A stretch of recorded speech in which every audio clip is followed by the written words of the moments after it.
Oi, gente, sejam todos bem-vindos e bem-vindas.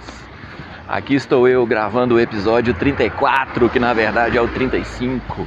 Deve ser o 11º episódio da segunda temporada, né? Primeiro de seu nome. Ó, eu tô gravando com atraso, tá? Não é com delay, não, é com atraso mesmo. Hoje já é dia 29 de abril, cara. Semanas foram difíceis, meus queridos. As semanas foram difíceis. A esposa fez cirurgia, deu umas complicações, mas agora ela tá melhorando, tá bem, vamos dizer assim, né? Tá recuperando bem, tá conseguindo fazer algumas coisas. Eu tô indo aqui na minha caminhada. Hoje não dá pra dizer que eu tô atrasado, exceto que ontem à tarde o povo marcou uma reunião pra agora de manhã. Eu acho que esse é o tipo de coisa que não se faz, tá ligado? Mas enfim, né? A gente não precisa também polemizar tudo. Mas eu não faria isso. Eu propus que se fosse à tarde a reunião. Não, vai ser de manhã. Beleza, ok. Deixa a reunião ser de manhã. Ontem eu fui a uma gráfica, peguei meu livro para a Bienal do Livro, 400 unidades. Levei uma maleta, uma mala de mão daquelas de avião, sabe? Bagagem de mão de avião, aquela mala pequena, pois é. Levei uma daquela para poder carregar os livros. Doce ilusão, era o dobro do volume. Precisei acionar a mala maior. Aí, agora eu tô na expectativa para saber se meu pedido de... eu fiz 2 pedidos de livro, né? Um de 400 unidades e um de 240 unidades. Um é o pequeno capa mole de 400 e o outro é o pequeno de capa dura, com 240 unidades. Saiu mais ou menos o mesmo preço, né? E tomara que eu consiga reaver o investimento, que eu tenho que redirecionar esse dinheiro, né? Tem que pagar de volta as pessoas que me ajudaram nas vaquinhas da vida, né? Espero que dê certo. Mas enfim, eu demorei a gravar e, para ser bem honesto com vocês, agora de manhã eu já tinha até perdido o fio da meada e eu tive de conferir os episódios que eu já gravei para saber exatamente de que eu ia falar com vocês, né? Então, eu já falei bastante de humanoides pequenos, já falei bastante de humanoides tamanho médio, já falei dos trolls, que tecnicamente são humanoides de tamanho grande, né? Alguns gnolls também são vistos como humanoides de tamanho grande, mas eu ainda não tinha falado de gigantes, né? Eu ainda não tinha falado de gigantes. E o que a gente tem? Gigantes povoam o imaginário desde sempre, desde quando a gente era criança e os pais ou alguém próximo da gente lia pra gente a história de João e o pé de feijão, que subiu o pé de feijão, entrou no castelo do gigante, lidou com aquela coisa da mobília enorme, fifafofum, né? Tem um menino, bisbilhotando aqui, não sei o que. Eu não sei fazer a rima, desculpa. E aí tinha a gança, né, dos ovos de ouro e etc e tal. Então assim, eu sempre pensei nessa coisa dos gigantes. Sempre pensei como é que seria isso adaptado ao mundo de fantasia, uma realidade de fantasia, né? Como que eles se misturariam, como que seria a chegada deles e tudo, como que seria a interação, como que seriam as coisas todas, né? E aí eu meio que pensei a respeito e não tem muita razão para ter interação mesmo, né? Entre os gigantes e os não gigantes. Os que estão no meio do caminho, por exemplo, os ogros, que eu não falei deles ainda, né? Eles são humanoides que poderiam até fazer a ponte, né? Entre os gigantes e os não gigantes, os indivíduos de tamanho médio, vamos chamar assim, né? Os meia cuia e os cuia gigante. Os ogros seriam meio que o meio termo, né?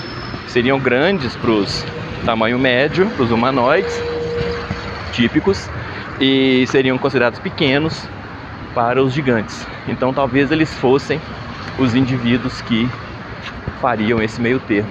Só que no meu cenário, eu não vou falar dos ogros hoje, mas vou só dar essa pincelada.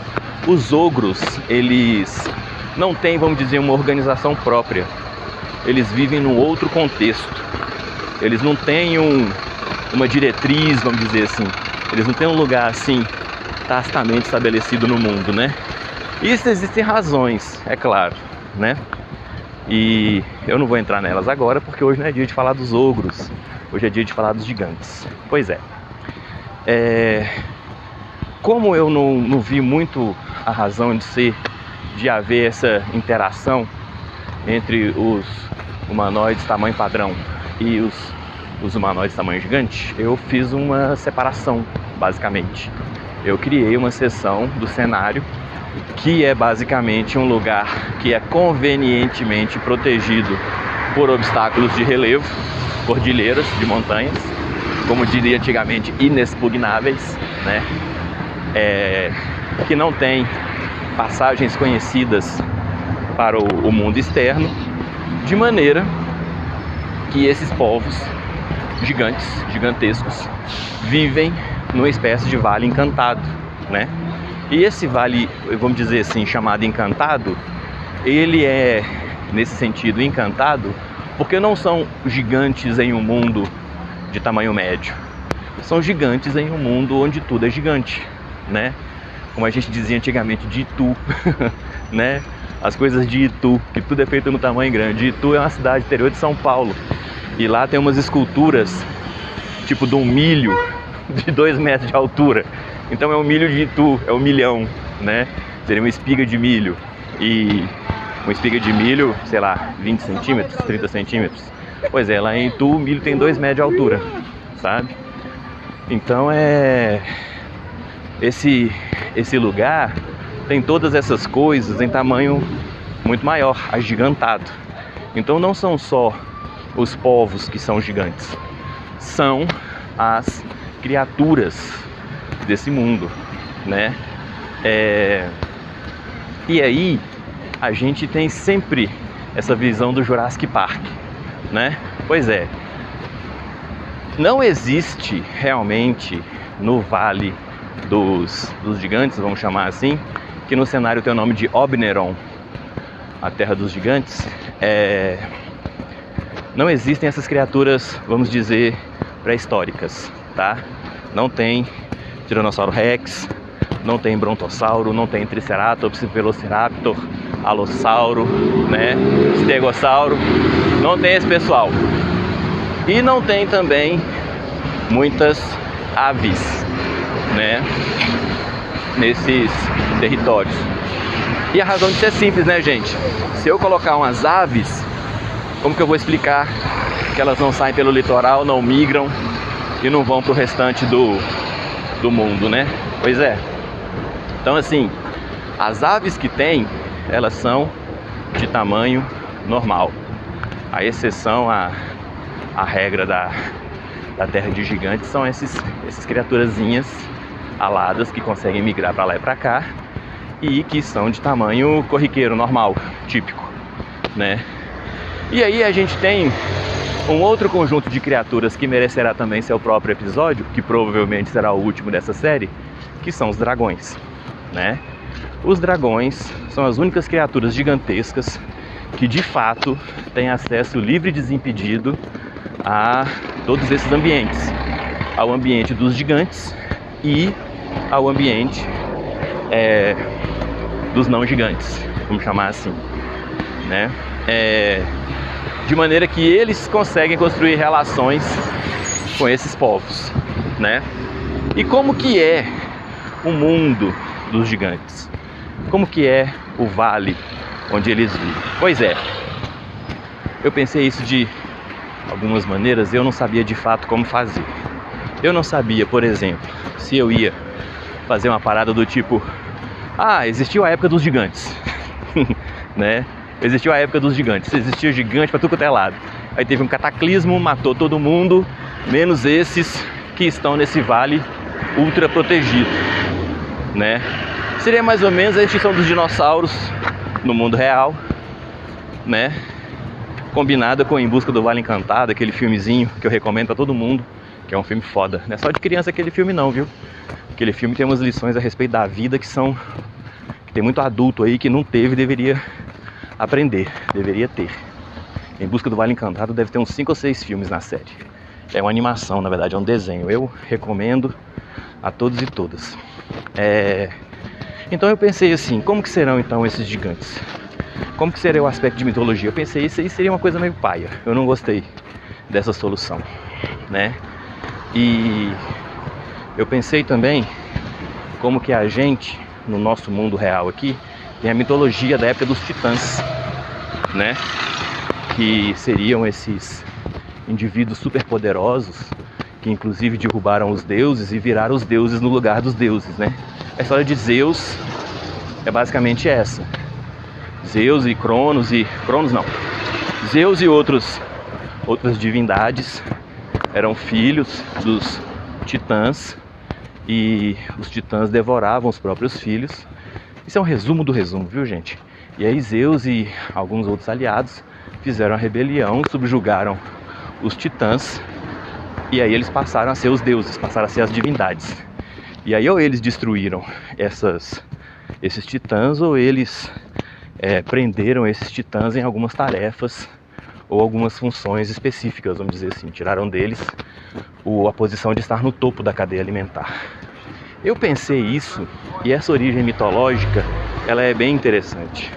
Então eu pensei assim, ó, para os gigantes, eles são os descendentes de um povo ancestral que caminhou sobre as montanhas, tipo por cima mesmo, coisa que hoje em dia nem eles conseguem fazer, e que se espalharam pelo mundo e que encontraram naquele lugar o lugar adequado para sobreviver, porque ali tinha os desafios proporcionais a eles.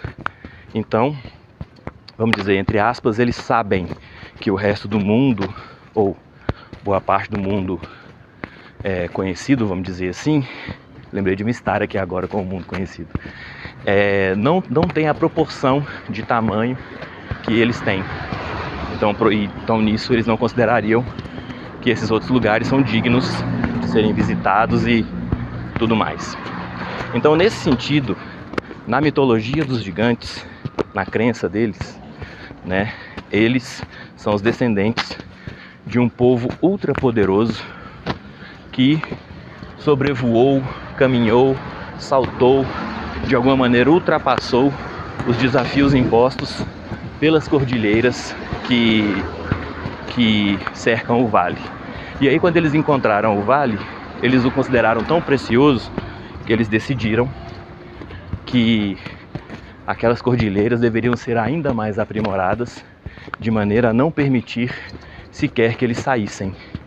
Então, eles se aprisionaram naquele vale e eles derramaram o próprio sangue para fertilizar a terra e tornar o ambiente ao mesmo tempo mais desafiador e mais acolhedor digamos assim, às dimensões daqueles povos. E nessa fertilização que esses gigantes ancestrais fizeram, ao perder o sangue, eles também perderam a sua semente divina, a sua especialidade, os seus poderes, as suas capacidades extraordinárias e se tornaram, vamos dizer, meros indivíduos de 4 metros de altura. Né? E nisso eles levam uma vida típica de famílias que se mudam para o interior e tem em volta um ambiente que tem sim as suas agruras, tem sim as suas dificuldades, mas que também tem todo o recurso natural necessário para que eles desenvolvam e existam, né? E nesse sentido, cada um de um grupo de gigantes fez mais ou menos como os seres humanos, se esparramou pelo vale e se adaptou a viver nas condições daquele ambiente. Então existem sim gigantes que são mais adaptados a uma vida ao litoral, gigantes que são mais adaptados a uma vida nas montanhas, no sopé das montanhas ou no cume das montanhas, ou mesmo nos subterrâneos dessas montanhas, nas cavernas naturais ou artificiais que eles mesmos encontraram e expandiram. Como, vamos dizer assim, não tem outro espécime de gigante a não ser o humano gigante, né? Porque o gigante é isso, né? O gigante é um humano crescido. Nunca teve um elfo crescido, um elfo gigante, né? Não tem um halfling gigante, né? O halfling gigante tem gente que fala que seria o humano, né? Que o humano é o halfling gigante. E o anão gigante é o humano barbado gigante, né? O anão gigante é o humano barbado que equivale ao anão gigante, né? E você não tem o orc gigante, você não tem o goblin, o qualquer coisa gigante, você tem um humano, né? E dentro dessa tradição, eu não sei se eu crio outros povos gigantescos, como elfos, eu acho que seria interessante, né? Uns Caetir gigante, uns Caetir de Itu, né? Uns Caetitu, uns anões também de Itu, né? Uns Itunão, acho que seria Orim, né? Iturim, sei lá, alguma coisa assim. Eu já pensei muito nisso, eu já quis, assim, estruturar, só que aí a gente entra num condicionante do espaço físico, geográfico, demográfico. Não dá para você ficar entupindo de criaturas, né? Pelo menos não por enquanto. Eu posso ter um outro continente, eu posso ter um outro... Isso tudo que eu falei até hoje, gente, nesses episódios todos, trata-se de apenas uma região de um dos continentes, tá? De uma área de mais ou menos 10 milhões de quilômetros quadrados. Que parece que é muita coisa, 10 não, uns 15 milhões de quilômetros quadrados. Que parece que é muita coisa, mas não é tão grande não. É mais ou menos o tamanho da América do Sul. E quando você coloca uma mega floresta, tipo a Amazônia, né? Que tem aí seus 5 milhões, 7 milhões de quilômetros quadrados, ocupa metade do território. E você coloca essa floresta para poder ser o lar dos elfos, por exemplo, de grande variedade de elfos inclusive, né? Não só os Caetir típicos da floresta temperada, não só os elfos de Senhor dos Anéis, vamos chamar assim, né? Aí o espaço vai ficando pequeno, que aí você tem que colocar os Orim, tem que colocar os humanos, tem que colocar os Eratas, tem que colocar os gnomos, os goblins, os taslóis, os gnous, os orcs, os trolls, os hobgoblins, os goblins, os bugbears, os ogros. De repente, meu filho, você vê que você está, na verdade, criando Minha Casa Minha Vida medieval, entendeu? Todo mundo tem direito ao próprio lar. Pois é, então cadê? Cadê meu quinhão de terra nesse lugar, entendeu? E aí você vai vendo que, apesar de que o continente foi pensado para ser grande, ele não acaba que não é tão grande assim, né? Então a gente tem de avaliar e reavaliar. Então, para os gigantes nesse continente, eu reservei um pedacinho de terra, um trechinho de terra pequeno, de uns 3 milhões de quilômetros quadrados, tá? É mais ou menos 3 vezes o estado do Mato Grosso, né? Só para ter uma noçãozinha aí de proporção. Que para nós parece grande, né? Mas para um gigante vai parecer apenas alguma coisa entre pequeno e adequado, né? E nesse sentido não deu realmente para poder fazer uma construção maior. O negócio já é gigante. Você quer fazer um trem maior ainda? Não, mais extensa, que eu digo, mais variada. Não deu ainda para eu fazer um elfo gigante, né? Um elfo de Itu, um Itelfo, sei lá, Ituelfo, um Caetitu, que nem eu falei, né? Caetir de Itu. Mas sim, faz parte dos planos, né? E assim, a vida típica, vamos dizer, isso tem uma coisa nisso que me incomoda um pouco, mas também me alivia, porque não tem muito para onde ir quando você fala de gigantes. É aquela coisa mais ou menos Flintstones, desenho dos Flintstones, que estão na idade da pedra e vivem uma vida típica, vamos dizer assim, de quem está ali nos anos 70, né? É claro que eu não vou ficar repetindo o lance, né? Literalmente Flintstones, literalmente Homem das Cavernas, de uma sociedade onde os homens saem para trabalhar e as mulheres ficam dentro de casa para poder cuidar dos meninos, né? E fofocar um bocado. Eu não tenho essa necessidade. Mas em princípio, não tem muito como você fugir de dizer que os gigantes são basicamente os humanos medievais de tamanho crescido. Porque a gente não tem assim uma como é que chama? Uma outra referência possível. Exceto que, pelo fato dos gigantes terem essa mitologia do lance deles serem descendentes de ancestrais que eram místicos e hoje em dia eles não são, o que eu posso colocar, e eu ainda estou pensando nisso, apesar de já estar quase concluindo por fazer sim, né? É que os gigantes não têm de fato acesso à magia. Entende? Porque eles perderam esse vínculo com o mundo. Em contrapartida, eles vão ter um vínculo muito maior com a terra, com o ambiente natural. E também não só de conviver em um ambiente natural, mas também de moldar esse ambiente natural. Então de construir, de fazer caverna, né? De desviar o curso do rio, de fazer uma cidade, de fazer uma forja, de replantar uma floresta, né? Então, por exemplo, eles poderiam, caso saíssem desse território deles, expandir as propriedades, vamos chamar de as gigapropriedades do território deles para outros territórios, basicamente realizando os mesmos rituais ancestrais, né, que foram feitos há centenas, milhares de anos atrás, segundo a mitologia deles. Só que eles não se preocupam com isso, eles estão ocupados vivendo a vida deles em paz e tranquilidade. E é claro que para propósitos mecânicos no jogo, apesar dos gigantes não terem esse acesso à magia, eles poderiam usar qualquer coisa mágica. E na verdade, os próprios golpes de mãos nuas, né, ou pés, ou sei lá o que,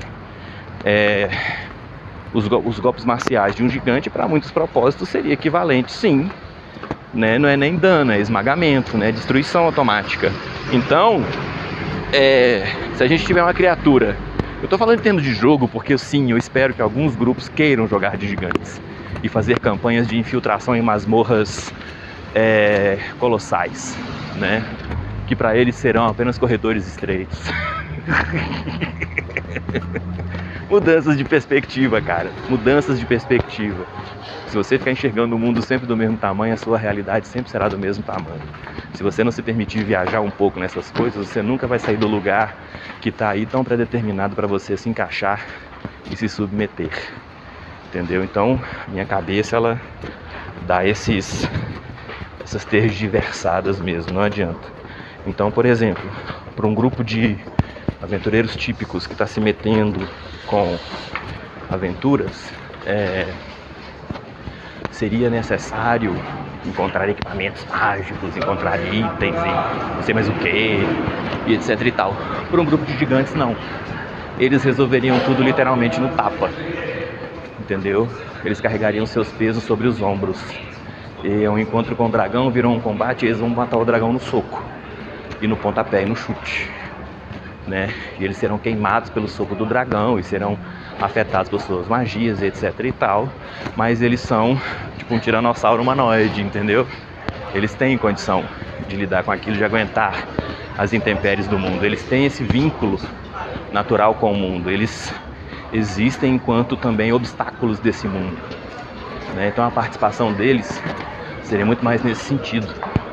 E aí eles teriam essa condição de sobreviver nos mais variados ambientes, se tais ambientes tiverem condições de alimentar seus apetites guturais.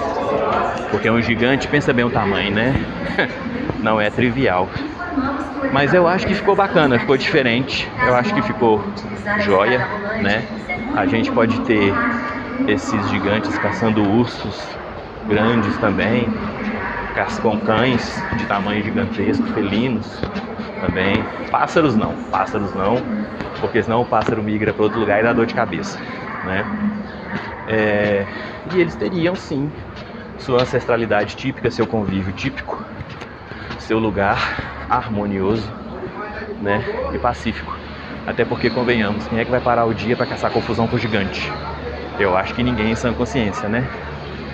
Pois é, meus queridos, esse é o meu episódio do meu Terra de Gigantes, que não é plágio nem inspiração no RPG de um colega aí que tem um Terra de Gigantes, né? Vale lembrar que Terra de Gigantes é o nome de uma música do Engenheiros do Havaí, se eu não me engano, de um álbum também, né? Nessa terra de gigantes, eu sei, já ouvimos tudo isso antes. A juventude é uma banda numa propaganda de refrigerantes. Pois é. Ai, até cantei no episódio. Belo Horizonte está tendo o final de abril, começo de maio mais estranho dos últimos 45 anos. Tá nublado e chovendo. Nada típico, né? Mas isso já é assunto para um outro podcast. Obrigado, gente. Ótimo dia para vocês, ótimo domingo, ótima semana e até uma próxima.